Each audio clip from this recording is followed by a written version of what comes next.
Hello बच्चों, बहुत बहुत नमस्कार। स्वागत है सभी लोगों का आज के लेक्चर में। आज हमारा आइसोमेरिज्म का लास्ट लेक्चर है और आज हम पढ़ने वाले हैं कन्फर्मर्स का बचा हुआ पार्ट। और कन्फर्मर्स का जो पार्ट बचा है उसमें साइक्लोहेक्सेन के कन्फर्मर्स हमारे बचे हुए हैं। ठीक है, तो हम आज कन्फर्मर कवर करेंगे और पीवाईक्यू का डिस्कशन भी आज ही हम कर लेंगे। ठीक, तो आई होप सभी लोगों ने रिवाइज कर लिया होगा, सारी चीजें आपकी एकदम क्लियर होंगी। ऑप्टिकल आइसोमेरिज्म, ज्योमेट्रिकल आइसोमेरिज्म और स्ट्रक्चरल आइसोमेरिज्म आपको बहुत अच्छे से आ गया समझ। ठीक है, चलिए स्टार्ट करते हैं आइसोमेरिज्म लेक्चर नंबर 6 और कन्फर्मर्स का ये पार्ट 2 है। मैं आपको अल्केन्स के कन्फर्मर्स बता चुका हूं, जिसमें इथेन पड़ा था, प्रोपेन पड़ा था, ब्यूटेन पड़ा था। अब हम चल रहे हैं साइक्लोहेक्सेन के कन्फर्मर्स पढ़ने के लिए। ठीक है, तो कन्फर्मर्स में साइक्लोहेक्सेन की अगर हम बात करें तो साइक्लोहेक्सेन दिखता कैसे है? साइक्लोहेक्सेन ऐसा दिखता है। तो इसके अलग अलग कन्फर्मर्स होते हैं। कौन कौन से कन्फर्मर्स होते हैं, आइए जरा उनको लिखते हैं। Number 1, chair form. सबसे पहला, चेयर कैसी दिखती है? चेयर को हम ऐसे बनाते हैं, इस तरीके से। या तुम इसका एक फॉर्म ऐसा बना सकते हो, इस तरीके से। ऐसी भी चेयर बन सकती है, ऐसी भी चेयर बन सकती है ना। इसको बोलते हैं चेयर फॉर्म। और ये जो पॉइंट्स है ना, ये जो शार्प पॉइंट है, ये क्या है? कार्बन है। ये जो शार्प पॉइंट है, ये क्या है? कार्बन है। तो 6 कार्बन होते हैं साइक्लोहेक्सेन में, है ना। तो आप ऐसे भी बना सकते हो, ऐसे भी बना सकते हो। दूसरी वाली फॉर्म होती है ट्विस्ट बोट। सेकंड नंबर वाली होती है ट्विस्ट बोट। ट्विस्ट बोट को कैसे कैसे बना सकते हो, देखो।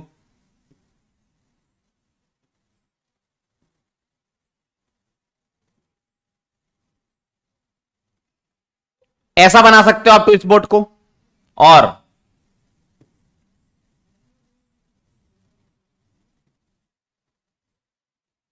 ऐसे बना सकते हो। मतलब आप क्या करो, जो आपकी चेयर, जो आपकी साइक्लोहेक्सेन है ना, ये इसके 3 कार्बन पकड़ो ऐसे, और 3 कार्बन पकड़ो ऐसे, मोड़ दो। तो एक बार तुम क्लॉकवाइज मोड़ सकते हो, एक बार एंटी क्लॉकवाइज। ठीक है, तो दोनों तरीके से दिखाया गया। आपने 6 कार्बन थे, 3-3 कार्बन पकड़े, मोड़ दिया, तो वो होता है ट्विस्ट बोट फॉर्म। ठीक है, आप ऐसे भी बना सकते हो, ऐसे भी बना सकते हो। और इसमें कार्बन कहां पर होंगे? 1 2 3 4 5 6। यहां पर ये कोई कार्बन नहीं है ना। ये तो बस बॉन्ड ऊपर से दिखाया गया है। भाई आप मोड़ोगे 3-3 कार्बन पकड़ के, तो बॉन्ड ऊपर से दिखाया गया है। ठीक है, तो उसको ऊपर से जंप करके दिखाया उन्होंने, है ना। यहां देखो, 1 2 3 4 5 6, इस तरीके से। ठीक है, तो ये हो गई सेकंड वाली ट्विस्ट बोट। थर्ड नंबर की देखना, थर्ड नंबर की यहां बना देता हूं।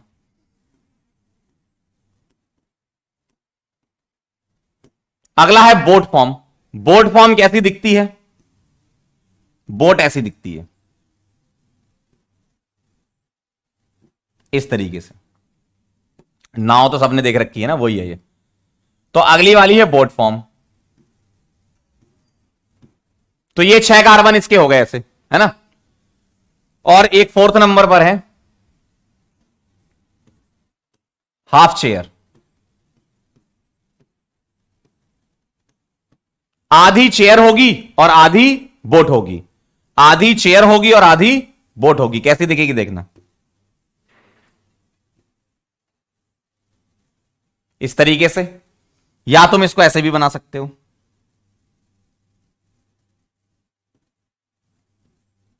इस तरीके से। देखो, 1 2 3 4 5 6, 1 2 3 4 5 और 6, ऐसा। तो आधा आपको चेयर दिख रहा है और आधा बोट दिख रहा है। ठीक है, इसको हाफ चेयर बोलते हैं, हाफ बोट नहीं बोलते, है ना। कई लोगों को ऐसा लग रहा होगा सर हाफ बोट बोल देते, लगा रखा है लोगों ने नाम, साइंटिस्ट लोगों ने, हाफ चेयर बोलते हैं इसको, है ना। तो इस तरीके से बना सकते हो आप। तो चेयर आप 2 तरीके से, ट्विस्ट बोट 2 तरीके से, हाफ चेयर 2 तरीके से, और बोट सिर्फ एक ही तरीके से बना सकते हो, है ना। तो ये जो 4 कन्फर्मर्स आपके होते हैं, इसमें आपसे पूछा जाता है डायरेक्ट स्टेबिलिटी और एनर्जी का ऑर्डर। तो अगर आपसे स्टेबिलिटी का ऑर्डर पूछा है तो एनर्जी के ऑर्डर के हिसाब से ही लिखा गया है। सबसे ज्यादा स्टेबल होता है चेयर फॉर्म, फिर होता है ट्विस्ट बोट फॉर्म, फिर बोट, और सबसे लास्ट में हाफ चेयर। तो chair, twist boat, boat, half chair, ये स्टेबिलिटी का ऑर्डर है, और एनर्जी का ऑर्डर इसका उल्टा होता है। Chair, twist boat, boat, half chair, उल्टे कर देना एरो, ऐसा होता है। ठीक है, शॉर्ट फॉर्म में लिखा है। चेयर को हम सी बोल रहे हैं, ट्विस्ट बोट को टी भी बोल रहा हूं, बोट को बी बोल रहा हूं, और हाफ चेयर को बेटा एच सी बोल रहे हैं। ठीक है, क्लियर है एकदम। तो आपको ये क्या है, ये डायरेक्ट याद रखने पड़ेंगी चीजें कि ये फॉर्म कौन कौन से होते हैं, और स्टेबिलिटी का और एनर्जी का क्या ऑर्डर होता है। यहां पर एक पॉइंट और मैं बता देता हूं आपको एडिशनल साथ में, क्या इन चारों में से एक फॉर्म ऐसी है जो ऑप्टिकली एक्टिव है, तो उसके बारे में लिखेंगे। Twist boat is optically active, बाकी कोई भी ऑप्टिकली एक्टिव नहीं है। ट्विस्ट बोट ऑप्टिकली एक्टिव है। ठीक है, ट्विस्ट बोट क्या ऑप्टिकली एक्टिव होता है, क्योंकि इसका मिरर इमेज ये होता है, और इसको उठाकर इस पर रखोगे नॉन सुपर इंपोजिबल है, तो इसलिए आपस में एनेंटियोमर पेयर के फॉर्म में एग्जिस्ट करते हैं। मतलब ट्विस्ट बोट क्या हो जाएगी, ऑप्टिकली एक्टिव। अब आप बोलेगे सर ये भी ऑप्टिकली एक्टिव दिख रही है, बेटा इसमें पीओएस है। अगर आप इसको इसके अलोंग काटोगे, इस लाइन के अलोंग, मतलब इस कार्बन को उठा लो और इस कार्बन को उठा लो, बीच से काट दो, तो पीओएस होगी इसमें, इसमें भी होगी, इसमें भी पीओएस होगी। आप इस कार्बन के अलोंग लंबाई में काट दो ऊपर से, है ना, इसको भी इस कार्बन के अलोंग काट दो, तो आपको यहां पर पीओएस मिलेगी। ट्विस्ट बोट में पीओएस नहीं मिलेगी। आप सोचो सर यहां से काट दें, बेटा एक इस तरफ ट्विस्टेड है ना, आपने तीन तीन कार्बन पकड़े थे ना, एक क्लॉकवाइज ट्विस्टेड है, एक एंटी क्लॉकवाइज ट्विस्टेड है। आप कॉपी में बना के देख लो, आप एक पेज उठाओ, उस पेज में आपने क्या करा, ट्विस्ट बोट बना लो। ठीक है, एक पेज उठाओ, उस पर ट्विस्ट बोट बना लो, और उसको तुम पीछे की तरफ से देखो। जैसे पेज आपने पकड़ा, आप ऐसे देख रहे हो, अब पेज पलट दो, पेज पलट के देखो, और आपको नजर आएंगे कि जो पहले आपने पकड़ा था और पेज पलट के जब पकड़ा है, तो आपस में वो मिरर इमेज है, और एक को उठा के दूसरे पे रखोगे तो नॉन सुपर इंपोसिबल है। क्लियर है एकदम, ये कहानी है इसकी। तो फटाफट से पॉज करके इसको नोट कर लीजिए, फिर आगे चलते हैं। पॉज करिए, इसको नोट कर लीजिए, है ना, करो, डन। चलो तो आगे बढ़ते हैं फिर इसी बात पे। अब हमें पढ़ना है ज्योमेट्रिकल आइसोमर इन साइक्लोहेक्सेन। ठीक है, नॉट सो इंपॉर्टेंट, लेकिन थोड़ा सा आइडिया आपको होना चाहिए। जीआई इन साइक्लोहेक्सेन अगर तुम पढ़ोगे तो तुम्हें सबसे पहले बॉन्ड्स के बारे में पता होना चाहिए। साइक्लोहेक्सेन में दो टाइप के बॉन्ड होते हैं, एक होता है एक्सियल बॉन्ड और एक होता है इक्वेटोरियल बॉन्ड।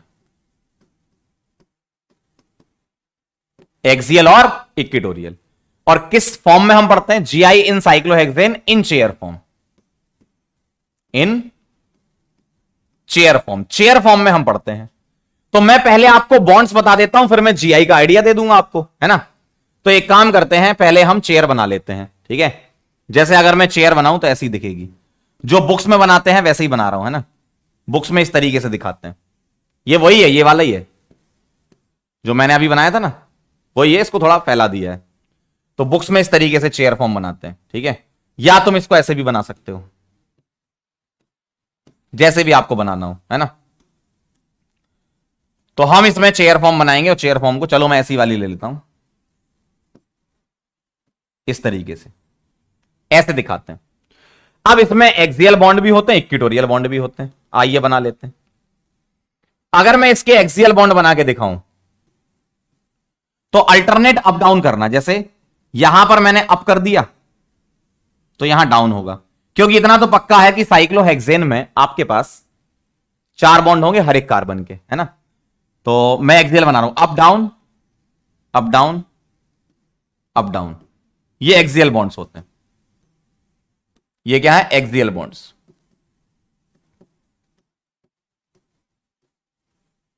अगर मैं इसी में इक्वेटोरियल बॉन्ड्स दिखाऊं,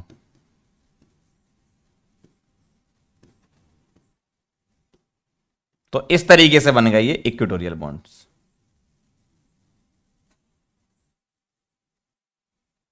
ठीक है, ये होते हैं इक्वेटोरियल। देखो, एक्सियल होते हैं अल्टरनेट अप और डाउन। ठीक है, एक्सियल होते हैं अल्टरनेट अप और डाउन, मतलब रिंग एक प्लेन में है और axial bond alternate up down है, मतलब परपेंडिकुलर ऊपर और परपेंडिकुलर नीचे। जबकि इक्वेटोरियल इसी रिंग के प्लेन में है। और अगर मैं इन दोनों को कंबाइन करके बनाऊं, एक काम करता हूं, मैं इसको अलग कलर से बना देता हूं ताकि आपको समझ आ जाए। इसको मैं अलग कलर से बना देता हूं।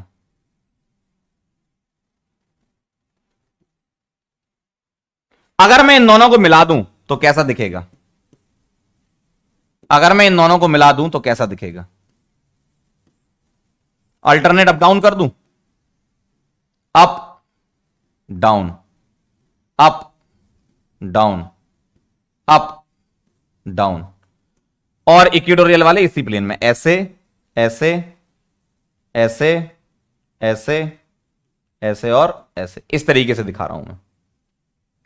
ठीक है, तो ऐसी आपको चेयर फॉर्म दिखेगी, थोड़ी गंदी सी लग रही है ना? ऐसी आपको चेयर फॉर्म दिखेगी, है ना? अब इसमें तुम्हें हर एक कार्बन के लिए, हर एक कार्बन के लिए पोजीशन सेट करनी है। कैसे पोजीशन सेट करते हैं, सुनना ध्यान से। आप यहां खड़े हो जाओ, अब इन दोनों में डिसाइड करो कौन सा अप डाउन है। इन दोनों में डिसाइड करो, बोलो। यहां खड़े हो गए, बताओ आप, ये ऊपर है ये नीचे है, तो ये अप बोलूंगा ये डाउन बोलूंगा। यहां खड़े हो गए, ये ऊपर है ये नीचे है। यहां खड़े हो गए, ये ऊपर है ये नीचे है। यहां खड़े हो गए, ये ऊपर है ये नीचे है। यहां खड़े हो गए, ये ऊपर है ये नीचे है। यहां खड़े हो गए, ये ऊपर है और ये नीचे है। तो आप अल्टरनेट अप डाउन कर सकते हो इसमें, है ना? ठीक, एक्सियल बॉन्ड्स के लिए अल्टरनेट अप डाउन, इक्वेटोरियल वाले उसी के प्लेन में, और दोनों को मर्ज कर दो, ऐसा दिखेगा। अब तुम्हें इस फाइनल स्ट्रक्चर में अप डाउन लिखना है, तो कैसे लिखोगे? हर एक कार्बन पर खड़े हो जाओ, जो ऊपर बॉन्ड बना है वो अप होगा और जो नीचे बना है वो डाउन होगा। क्लियर है? अब बस खत्म हो गया। लास्ट पॉइंट लिखूंगा, क्या? Up up, down down. ठीक है, अप अप डाउन डाउन, दो ग्रुप लगे हैं अप अप और डाउन डाउन में, तो हम बोलेंगे सिस फॉर्म है। और डाउन अप, अप डाउन, तो कौन सा है? ट्रांसफॉर्म है। समझ रहे हो? तो अगर दोनों अप अप हैं, दोनों डाउन डाउन है, तो सिस फॉर्म है। एक अप है और एक डाउन है, या पहला डाउन है दूसरा अप है, तो वो ट्रांसफॉर्म है। ठीक है, तो यही चीज मैं आपको अगले पेज पर अगली स्लाइड में बताता हूं एग्जाम्पल के साथ कि कौन सा सिस होगा और कौन सा ट्रांस होगा। ठीक है, आप ये बॉन्ड बना लो और ये बॉन्ड्स याद होने चाहिए आपको कि कौन सा बॉन्ड किस डायरेक्शन में बनता है। पॉज करो और नोट करो, पॉज कर लो और नोट कर लो।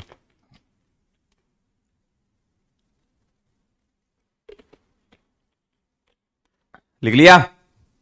चलो आगे बढ़ते हैं। अब मैं आपको सिस ट्रांस बताता हूं, ध्यान से देखिएगा। क्वेश्चन के फॉर्म में लिखेंगे, फाइंड सिस ट्रांस। ठीक है, तो आपको सिस ट्रांस बताना है। आइए जरा देखते हैं। पहला सवाल,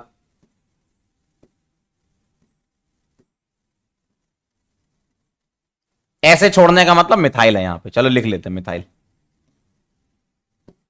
दूसरा सवाल,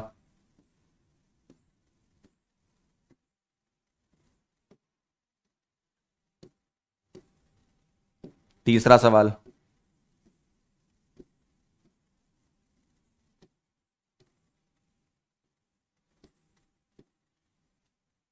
चौथा,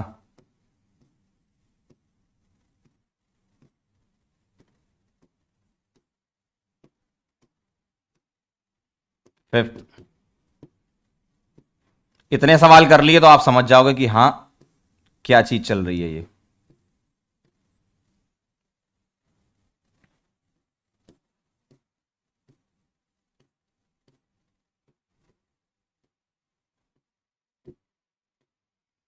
चलिए जरा ध्यान से देखिए। अब आइए इधर, आइए आइए, एक क्वेश्चन मैं करके बताता हूं, फिर आप समझ जाओगे। आप यहां खड़े हो जाओ, इसका इक्वेटोरियल बॉन्ड ये है तो एक्सियल बॉन्ड ऊपर होगा। क्या होगा? H। क्यों? वैलेंसी तो 4 होनी चाहिए ना, 4 बॉन्ड बनाना चाहिए ना इसको, और वैलेंसी हम H से कंप्लीट कर देते हैं। चलो भाई इधर बताओ, इसका बॉन्ड कहां होगा? नीचे। अब आप मुझे बताओ सिमिलर ग्रुप कहां लगे हैं, बताना जरा। एमी कहां लगा? आप H से भी देख सकते हो, बताओ एमी कहां लगा है? इन दोनों में ये क्या है? डाउन। इन दोनों में ये क्या है? अप। देखो, इन दोनों में ये डाउन है, इन दोनों में ये अप है। डाउन अप क्या होता है? ट्रांस। ऐसे चेक करना है, कितना आसान है, कितना आसान है। यहां आ जाओ, जैसे इधर बना लो, इसका H ऊपर, इसका H नीचे। चलो एमी से देख लेते हैं, आप H से भी देख सकते थे। बताइए, इन दोनों में ये क्या है? डाउन। इन दोनों में ये क्या है? अप। डाउन अप मतलब ट्रांस। समझ गए? ये नीचे लगा है, ये ऊपर लगा है। अगला बताओ, बहुत आसान है। नेक्स्ट, इधर H ऊपर लगा होगा और इधर H इधर। ये बॉन्ड से याद होनी चाहिए बस तुम्हें, है ना। चेक करो जरा एमी को पकड़ के। इन दोनों में ये क्या है? डाउन। इन दोनों में ये क्या है? डाउन। देखो, इन दोनों में डाउन, इन दोनों में डाउन। डाउन डाउन क्या हो गया? सिस। समझ रहे हो? अगला अगला अगला, इधर H और इधर H। एमी बताना जरा, इन दोनों में ये अप, इन दोनों में ये अप। अप क्या होता है? सिस। सेम साइड वाला सिस, अपोजिट तो ट्रांस। सिंपल है। ठीक है, इधर आ जाओ, इसका H नीचे होगा, इसका H ऊपर होगा, है ना। इसको पकड़ो, इसको पकड़ो, बताओ जरा ध्यान से देख के। इन दोनों में अप, इन दोनों में डाउन। Up down trans. समझ गए कहानी सिस ट्रांस की? बहुत आसान है। अगला बताओ, इसका H इधर और इसका H इधर।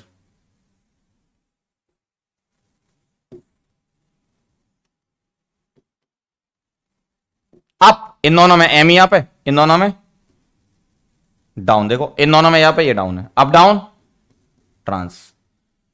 तो साइक्लोहेक्सेन में अगर तुम्हें जीआई बताने हैं तो आप इस तरीके से बता सकते हो।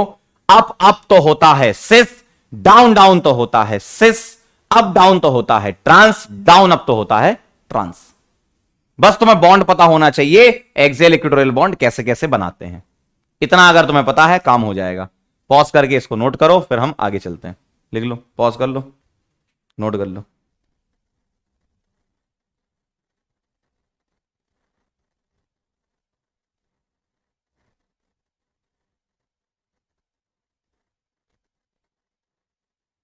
आगे बढ़े, चलो भाई आगे बढ़ते हैं।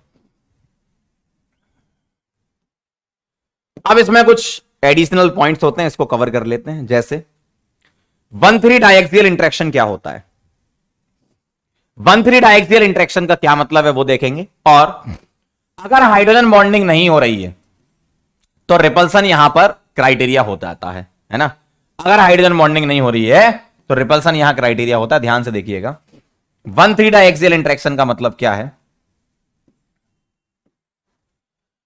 अगर मैं यहां नंबरिंग करूं तो इसको 1 लिख रहा हूं, इसको 2 लिख रहा हूं, इसको 3 लिख रहा हूं, और यहां पर मैं बॉन्ड्स ऐसे बना रहा हूं 1 पे और 3 पे, 1 पे और 3 पे ऐसे। तो होता क्या है, यहां पर लगे हुए ग्रुप, यहां मैंने लगा दिया G1 और यहां लगा दिया G2, तो यहां पर लगे हुए ग्रुप के बीच में होता है रिपल्सन। यहां पर लगे हुए ग्रुप्स के बीच में होता है रिपल्सन, और इन दोनों ग्रुप के बीच में होगा रिपल्सन। तो ये स्ट्रक्चर क्या हो जाता है? अनस्टेबल। कब? जब हाइड्रोजन बॉन्डिंग नहीं है। लेकिन अगर मान लो यहां G1 G2 के अंदर हाइड्रोजन बॉन्डिंग आ गई, तब तो अट्रैक्शन हो जाएगा। तो रिपल्सन अट्रैक्शन में कन्वर्ट हो जाता है। कब? जब हाइड्रोजन बॉन्डिंग आ जाती है। तो हाइड्रोजन बॉन्डिंग नहीं आएगी, ये तो आपको पता है क्यों नहीं आएगी और कहां पर नहीं आएगी। FON से जुड़े हुए H हाइड्रोजन बॉन्डिंग में इन्वॉल्व होते हैं। तो अगर कभी ऐसा हुआ, जैसे मान लो ऐसा हुआ, मान लो G है आपका OH, ठीक है, और ये भी आपका OH है, तो अब ये हाइड्रोजन बॉन्डिंग करके अट्रैक्शन दे देगा। ठीक है, इस तरीके से मत दिखाओ, ऐसे दिखाओ, ये वाला O इसके साथ। तो जब हाइड्रोजन बॉन्डिंग होगी तो अट्रैक्शन आ जाएगा, हाइड्रोजन बॉन्डिंग नहीं होगी, वो तो तुम्हें पता है कहां नहीं होगी। भैया हमें इतना तो पता है ना कि हाइड्रोजन बॉन्डिंग कहां होती है, FON में होती, उसके अलावा कुछ भी आ जाए हाइड्रोजन बॉन्डिंग नहीं होगी। मतलब उन सभी केसेस में रिपल्सन डोमिनेट करेगा, तो ये स्ट्रक्चर अनस्टेबल हो जाएगा रिपल्सन की वजह से। अगर हाइड्रोजन बॉन्डिंग आ गई तो यही स्ट्रक्चर फिर स्टेबल होने लगता है अट्रैक्शन की वजह से। ठीक है, तो 1,3 डायएक्सियल इंटरेक्शन क्या होता है भाई, आप इसको 1 दे रहे हो, इसको 2 दे रहे हो, इसको 3, कोई ऐसा बोल सकता है ये 1 ये 2 ये 3, कोई दिक्कत नहीं, इसलिए हम 1,3 डायएक्सियल बोल रहे हैं। और एक्सियल बॉन्ड्स के बीच में रिपल्सन होता है, यहां पर लगे हुए जो ग्रुप्स होते हैं, तो इनमें होगा रिपल्सन, रिपल्सन से स्टेबिलिटी कम हो जाती है, इसको बोलते हैं 1,3 डायएक्सियल इंटरेक्शन। ठीक है, समझ गए बात को। तो अगर G1 G2 repel, G1 G2 जो है यूजुअली, लिख देता हूं मैं क्या होते हैं, यूजुअली अल्काइल मिलेंगे तुम्हें, अल्काइल के अलावा और भी हो सकते हैं लेकिन यूजुअली अल्काइल मिलते हैं। जैसे मान लो यहां CH3 लगा दिया, यहां लगा दिया C2H5, तो ये स्ट्रक्चर लेस स्टेबल हो जाएगा, मतलब रिपल्सन हो जाएगा इसमें, तो इसकी स्टेबिलिटी कम हो जाएगी। तो 1,3 डायएक्सियल इंटरेक्शन क्या देता है बताओ, स्टेबिलिटी देता है या नहीं देता है। 1,3 डायएक्सियल इंटरेक्शन कंपाउंड को स्टेबिलिटी दे भी सकता है, नहीं भी दे सकता है। अगर हाइड्रोजन बॉन्डिंग नहीं हुई तो वो रिपल्सन हो जाता है, और हाइड्रोजन बॉन्डिंग हो गई तो वो अट्रैक्शन हो जाता है। अभी मैं आगे अट्रैक्शन वाला केस करके बताऊंगा। ठीक है, तो पहले आप इसको नोट कर लो, 1,3 डायएक्सियल इंटरेक्शन इस तरीके से दिखा देना कि थोड़ा समझ में भी आ जाएगी, हां रिपल्सन हो रहा है।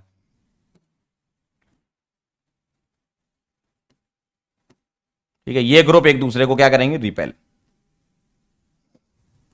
ठीक है, पॉज करो और नोट करो, पॉज करो और नोट करो। तो 1,3 डायएक्सियल इंटरेक्शन एक्चुअली में रिपल्सन होता है, कब, जब हाइड्रोजन बॉन्डिंग नहीं होती है। सर हाइड्रोजन बॉन्डिंग होती है वो वाला भी बता दो, अभी आगे बताऊंगा, पॉज करके नोट करो पहले। ठीक है, चलें, चलिए देखिए 1,3 डायएक्सियल इंटरेक्शन में अट्रैक्शन कब होगा, जब हाइड्रोजन बॉन्डिंग होगी। अब आइए जरा हाइड्रोजन बॉन्डिंग कहां होगी।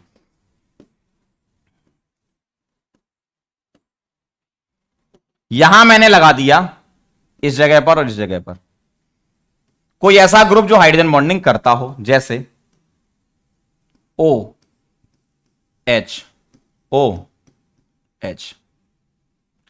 तो अब पता यहां क्या होगा, अब यहां होने लगेगा अट्रैक्शन। देखो आपको इतना तो पता है कि ऑक्सीजन पार्शियल नेगेटिव और हाइड्रोजन पार्शियल पॉजिटिव, तो अब हो जाएगा अट्रैक्शन, और अट्रैक्शन से स्टेबिलिटी आ जाएगी। क्यों, 1 2 3 4 5 6 6 मेंबर चीलेट बन जाएगा यहां। देखो इसको क्या बोलूंगा मैं, क्या बोलूंगा इसको बताओ, 6 मेंबर्ड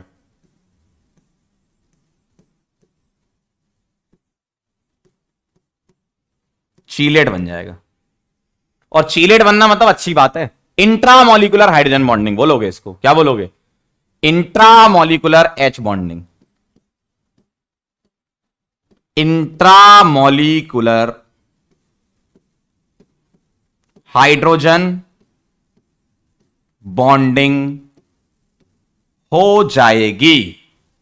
क्या हो जाएगी, इंट्रामोलिकुलर हाइड्रोजन बॉन्डिंग हो जाएगी। क्लियर है एकदम। तो अट्रैक्शन कब, जब हाइड्रोजन बॉन्डिंग प्रेजेंट होगी। क्लियर है, चलो बहुत बढ़िया, वेरी नाइस। पॉज करो, करो पॉज, नोट, वेरी गुड। चलिए अब हम एक रूल समझ लेते हैं, क्या होता है principle of maximum equatoriality, POM, POME, principle of maximum equatoriality. क्या होता है ये, bulky group must be present on equatorial position. देखो एक्सियल ग्रुप जो होते हैं वो रिंग के परपेंडिकुलर या तो ऊपर होंगे या नीचे होंगे, इक्विटोरियल उसी के प्लेन में होते हैं। तो अगर रिंग के परपेंडिकुलर या तो ऊपर या नीचे हुए तो एक्सियल ग्रुप में आ जाता है रिपल्सन। भाई एक्सियल ग्रुप क्या है, रिंग के परपेंडिकुलर ऊपर और नीचे, तो उनमें वो वाले बॉन्ड होते कम स्टेबल जो रिंग के परपेंडिकुलर होते हैं, उसी के प्लेन वाले होते हैं स्टेबल, क्योंकि सेम प्लेन के ऑर्बिटल ओवरलैपिंग करते हैं, बॉन्ड बनाते हैं। तो सेम प्लेन वाले स्टेबल होते हैं, इक्वेटोरियल स्टेबल होता है और एक्सियल स्टेबल नहीं होता। इसलिए बोला गया है कि बल्कि group must be placed on equatorial position. बड़ा ग्रुप अगर तुम एक्सियल पे लगाओगे तो ज्यादा अनस्टेबल बॉन्ड हो जाएगा, रिपल्सन लगता है एक्सियल पे। इक्वेटोरियल वाले उसी के प्लेन में है तो अच्छे बॉन्ड होते हैं, मतलब स्टेबल बॉन्ड होते हैं। तो पहला पॉइंट तो ये हो गया कि बल्कि group must be present on equatorial position. तो पहले वाले का मैं एक एग्जांपल समझाता हूं क्वेश्चन के फॉर्म में, फिर मैं दूसरा पॉइंट और उसका एग्जांपल समझाऊंगा। कंपेयर स्टेबिलिटी, कंपेयर स्टेबिलिटी मुझे इन दोनों में बताना है। यहां मैंने लगा दिया टर्सरी ब्यूटाइल। टर्सरी ब्यूटाइल कौन सा ग्रुप होता है, टीबीयू क्या होता है, टर्सरी ब्यूटाइल बोलते हैं, टी मतलब टर्सरी। कैसा दिखता है, Me3C, इसको बोलते हैं टर्सरी ब्यूटाइल ग्रुप, है ना। तो 1 ये हो गया और 2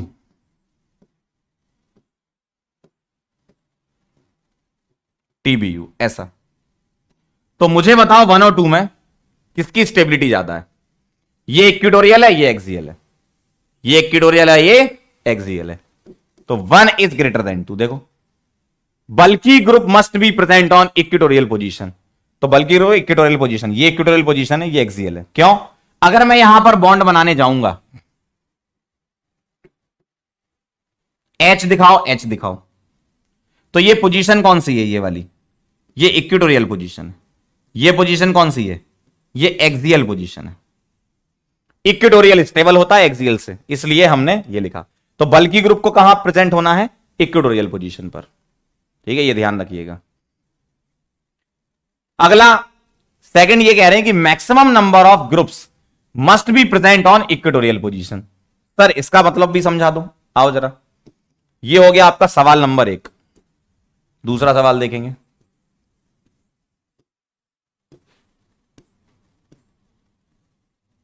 यहां एमी लगा दिया, यहां एमी लगा दिया, यहां एमी लगा दिया, यहां एमी लगा दिया, और यहां एमी लगा दिया, और यहां एमी लगा दिया। ठीक है, अब ध्यान से देखना जरा। इसको मैं बोल रहा हूं 1, ये 2 और ये 3।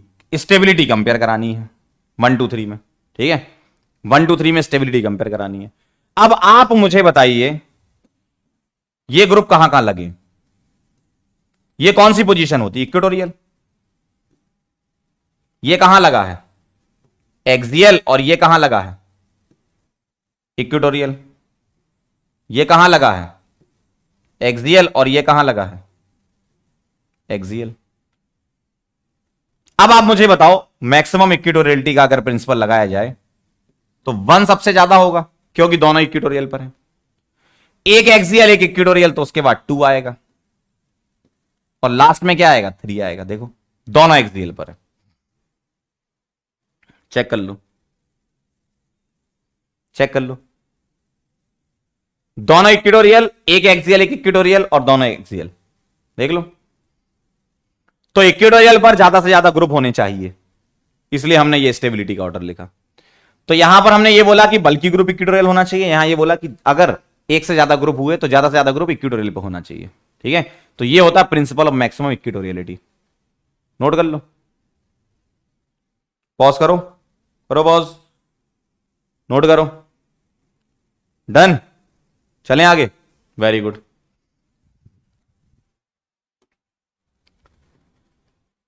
आगे बढ़ते हैं।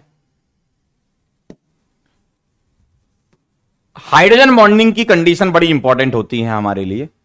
तो देखते हैं हाइड्रोजन बॉन्डिंग जब प्रेजेंट होती है किसी भी मॉलिक्यूल में, तो अगर मैं आपसे एग्जांपल समझाऊं, मैं किस पर्सपेक्टिव में ये बताना चाह रहा हूं।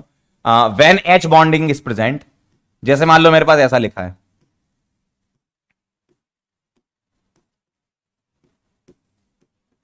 ठीक है, और ऐसा लिखा है, और ऐसा लिखा है,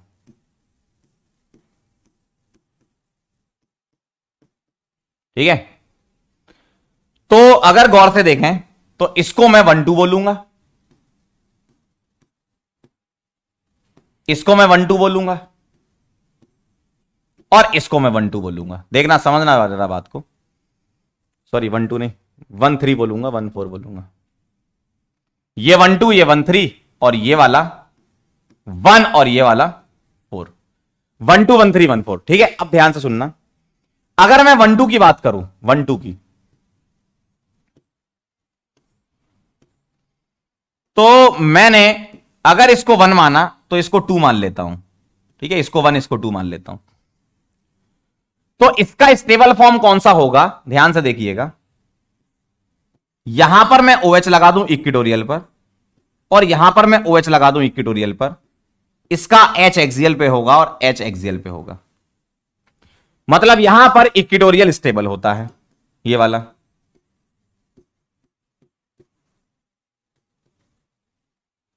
और ये सेम साइड है, मतलब सेम प्लेन में है। सेम प्लेन में है तो 1 2 पर हाइड्रोजन बॉन्डिंग अच्छी हो सकती है, क्योंकि सेम प्लेन में है ना। तो मैं ये वाला स्टेबल बोलूंगा।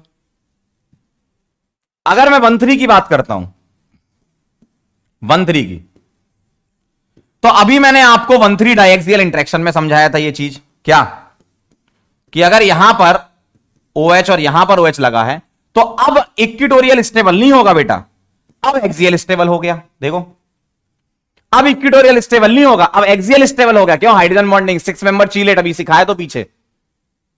और अगर मैं 1 4 की बात करूं तो यहां तो चेयर फॉर्म ही नहीं होता, यहां ट्विस्ट बोट हो जाता है बेटा। देखो, यहां पर हो जाता है ट्विस्ट बोट। कैसा? ऐसा देखो, इधर OH, इधर OH, यहां हाइड्रोजन बॉन्डिंग हो जाती है। तो 1 2 तो चलो हमें समझ में आता है कि इक्वेटोरियल आपने बोला था। अभी पीछे हमने प्रिंसिपल ऑफ मैक्सिमम इक्वेटोरियलिटी पढ़ा, उससे भी एक्सप्लेन कर पाओगे तुम इसे। लेकिन यहां तो ताज्जुब हो गया। क्यों? आपने पीछे जब POME पढ़ा है तो POME तो यह कहता है कि इक्वेटोरियल होना चाहिए, तो ये एक्सियल कैसे आ गए? इसीलिए 1 3 वाला स्पेशल केस है हमारे लिए। तो 1 3 स्टेबल होता है कब? जब हाइड्रोजन बॉन्डिंग होती है। तो 1 3 में कौन स्टेबल होता है? Chair form. कौन सा? Chair form. चेयर फॉर्म कौन सा? ये वाला। ठीक है, ये वाला। और अगर 1 4 की बात करूं तो इसमें ट्विस्ट बोट स्टेबल है। कौन सा? वो वाला। ठीक, तो चेयर फॉर्म में उसी को यहां बना देता हूं। ऐसा दिख रहा है आपको।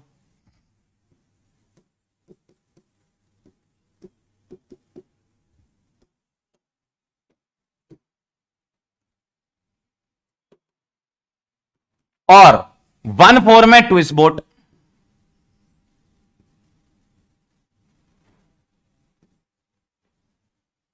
वन फोर में कौन सा है? Twist boat.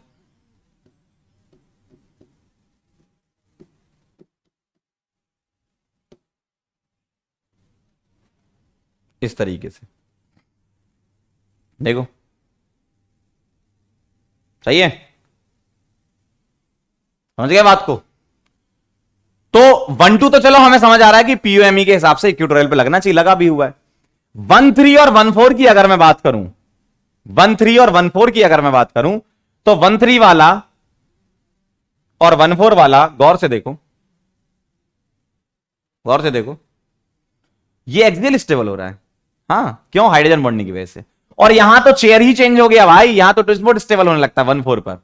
तो कभी भी अगर 1 2 पर हाइड्रोजन बॉन्डिंग हुई तो इक्वेटोरियल स्टेबल है, 1 3 पर हुई तो एक्सियल स्टेबल है, 1 4 पर हुई तो चेयर ही बदल जाती है, ट्विस्ट बोट स्टेबल होने लगता है फिर, है ना? फटाफट से पॉज करके नोट कर लो। ठीक है, चलें आगे। ठीक है, चलो भाई, समझ गया बात को? तो ये हो गया, ये हो गया। चलो लास्ट टॉपिक और कवर कर लेते हैं, फिर उसके बाद अपन PYQ कर लेंगे। लास्ट टॉपिक कवर कर लो, फिर PYQs करेंगे।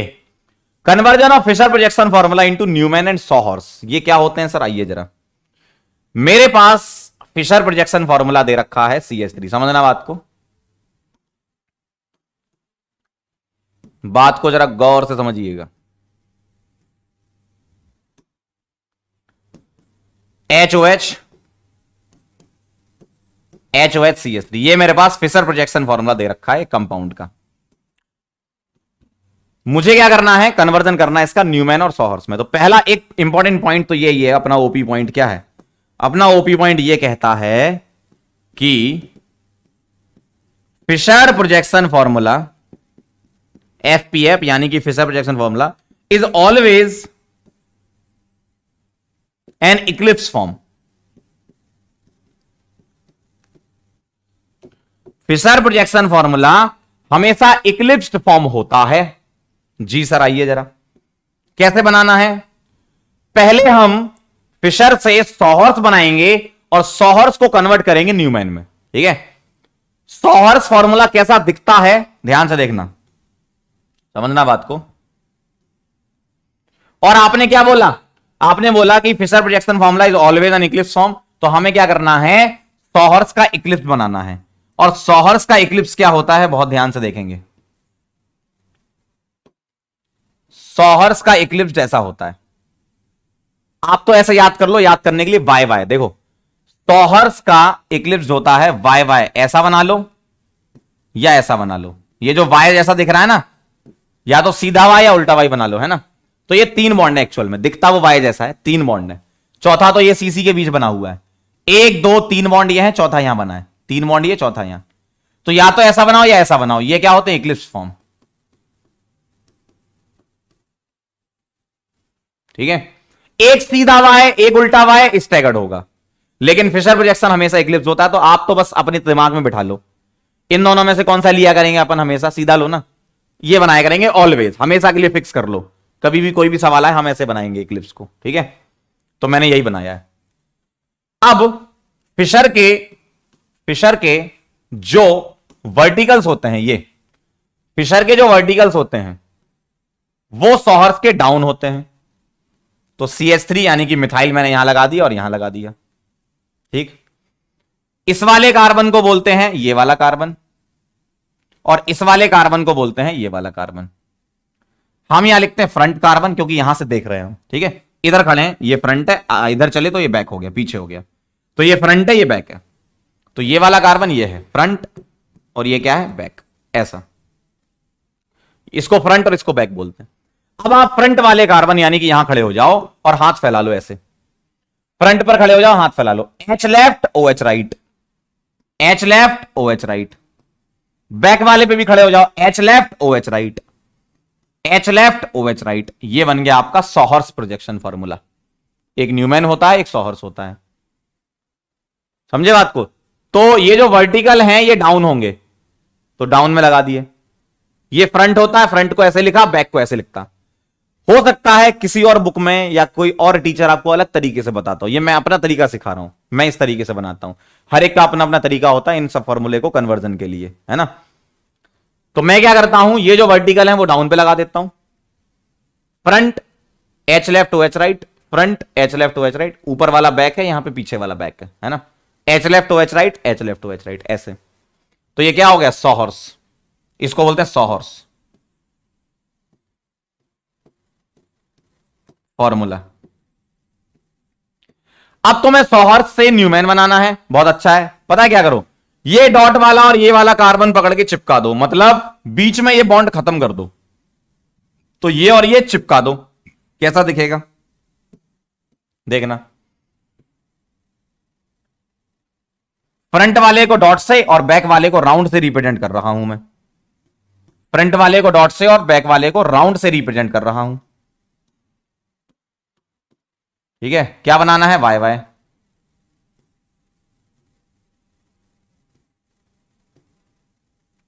ठीक है, एक वाई ऐसा बन गया और दूसरा वाई मैं अलग कलर से बना देता हूं,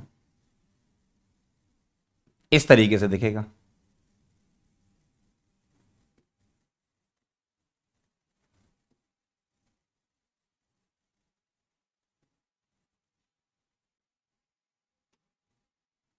MEHOH देखो,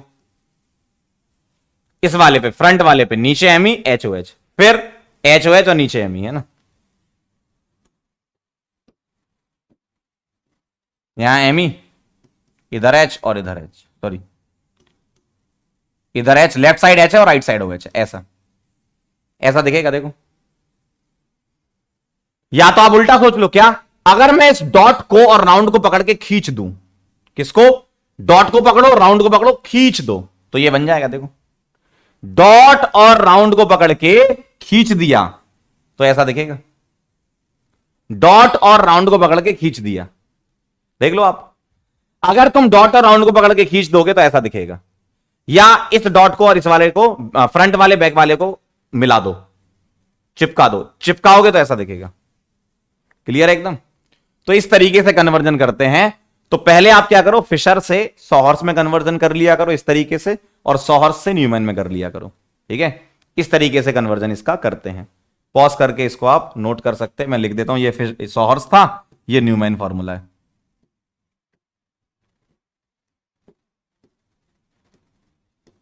ठीक है, नोट कर लो इसको, पॉज करो और नोट करो।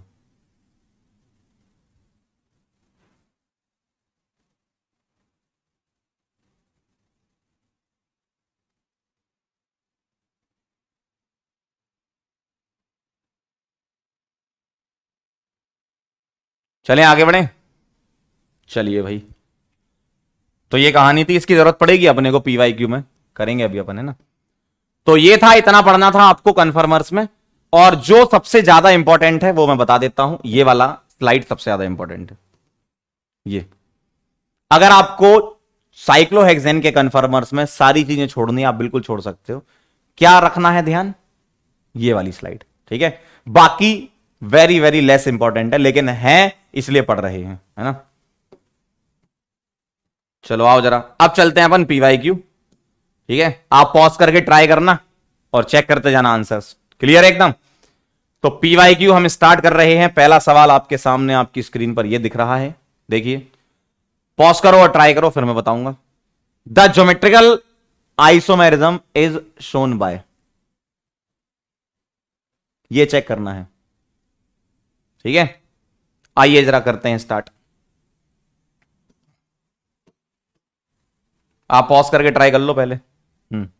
पॉज, ट्राई, वापिस आओ। देखो, अगर मैं इस कार्बन को देखूं, ध्यान से देखना, इसको देखूं, तो यहां पर मुझे 2H मिल रहे हैं, तो सीधे मना कर दो यहीं पे, नो।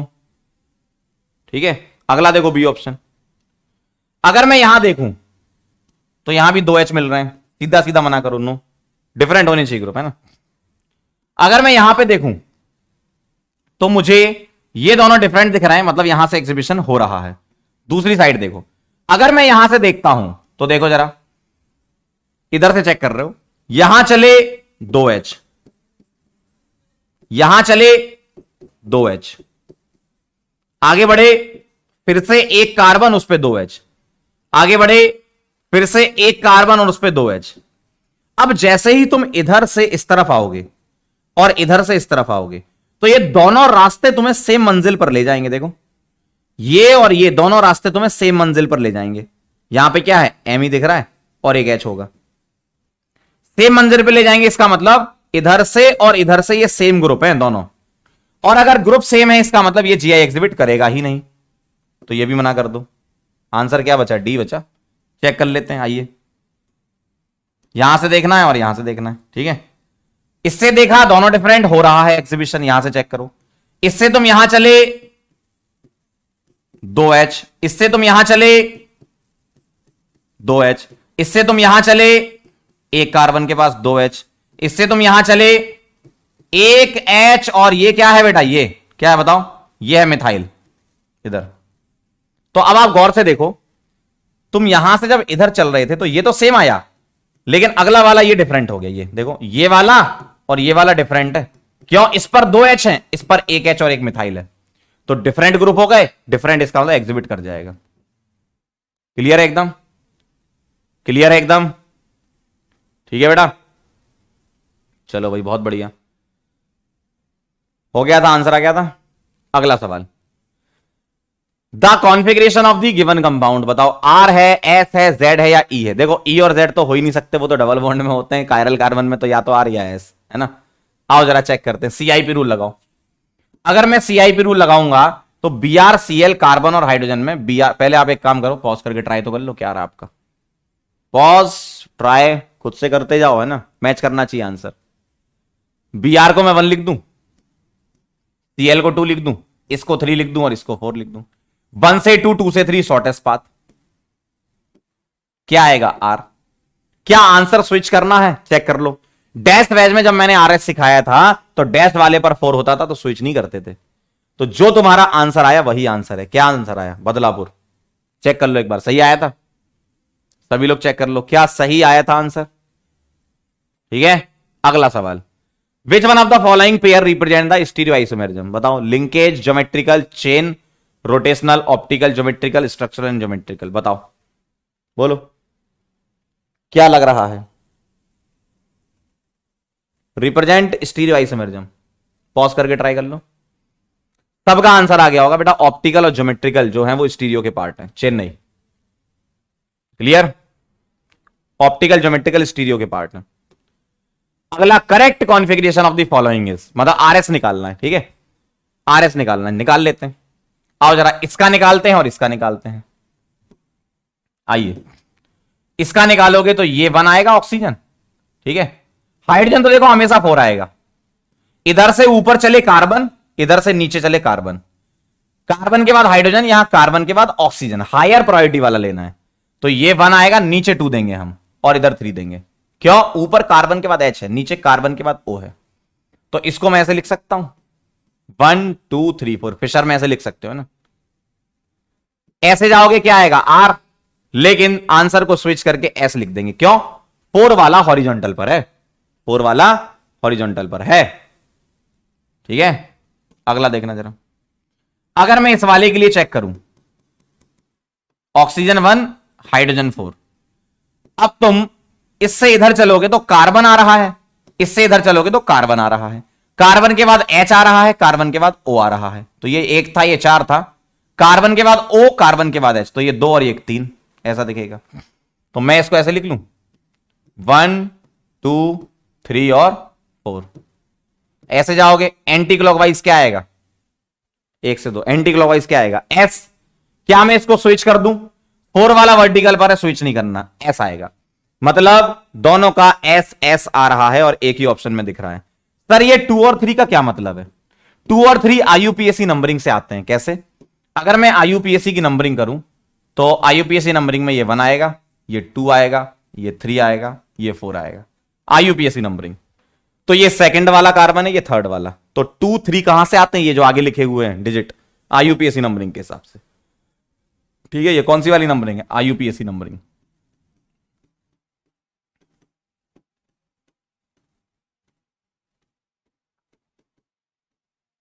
क्लियर है एकदम मामला, आ गया होगा आंसर सबका। SS क्लियर है, पॉज करो, नोट करो, डन। अगला सवाल, among the following which one can have a mesoform. याद करो, मेसोफॉर्म के लिए क्या जरूरी होता है, 2 कायरल कार्बन या 2 से ज्यादा भी चलेंगे, एटलीस्ट 2 तो चलेंगे, है ना। एटलीस्ट 2 कायरल कार्बन होना चाहिए और POS होनी चाहिए। चेक करें जरा, चेक करें, चेक करें।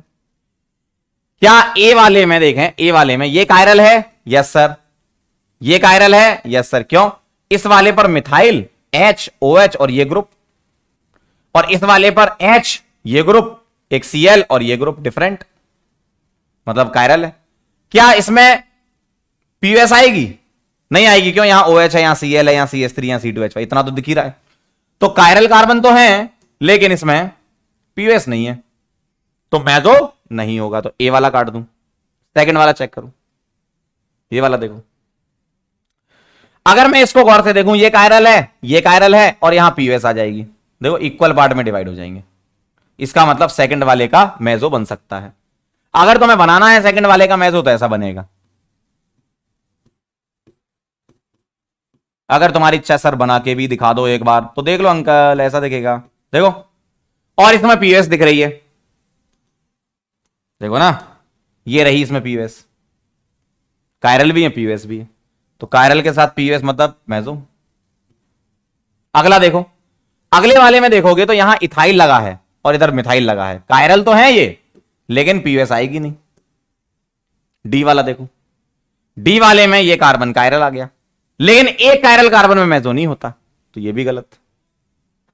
Clear?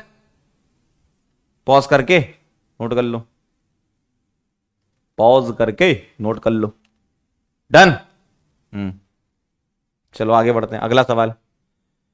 Among the following L serine. अच्छा, अभी आपने सेरीन वगैरह ये नहीं पढ़ा, ये सवाल बायोमोलिक्यूल में आएगा, क्योंकि सेरीन, ग्लाइसिन और ये सब अपन बाद में पढ़ेंगे, तो इसको मैं हटा देता हूं अभी, है ना। अगला, which of the following is not chiral. चलो करो जरा, कौन सा कायरल नहीं है, कैसे चेक करते थे, एक बार याद दिलाता हूं। अगर एक कायरल हुआ,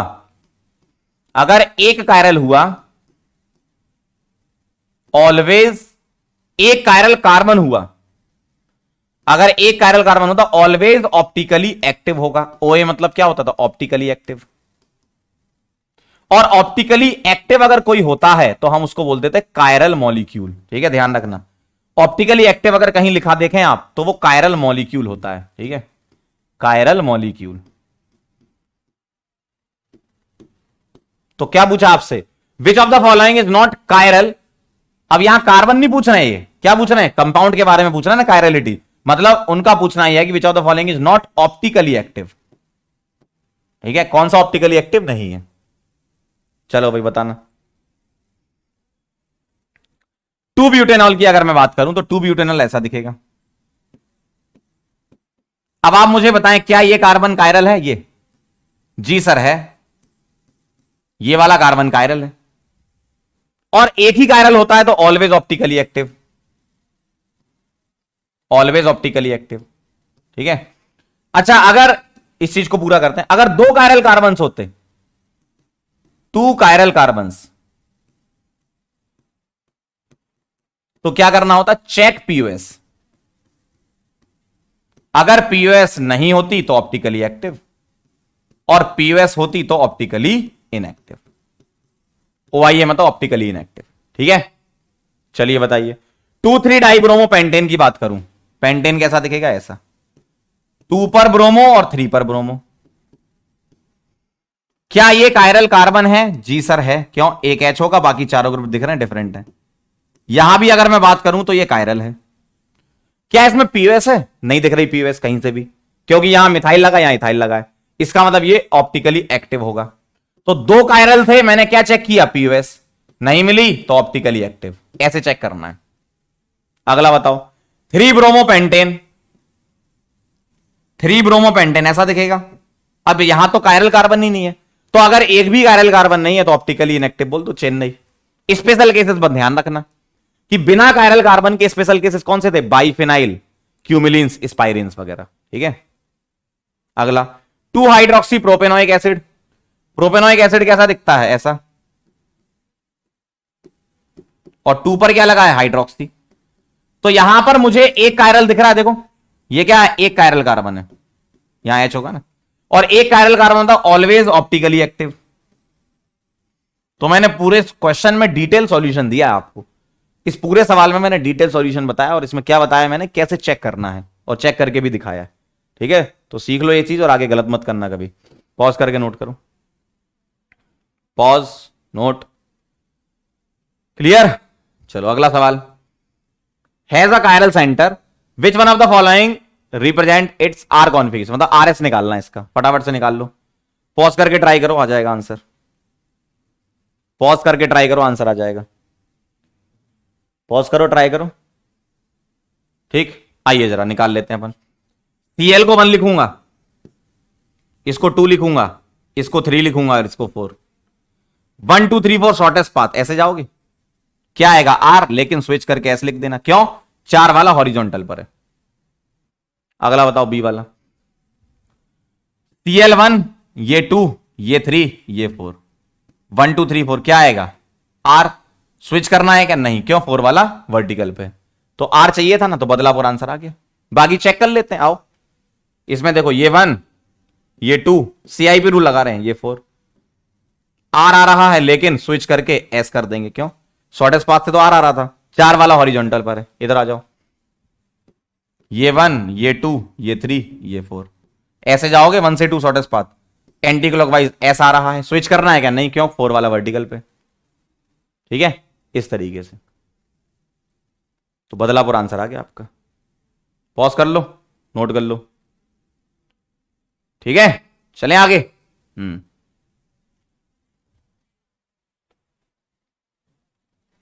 अगला सवाल, how many stereoisomer does this molecule have?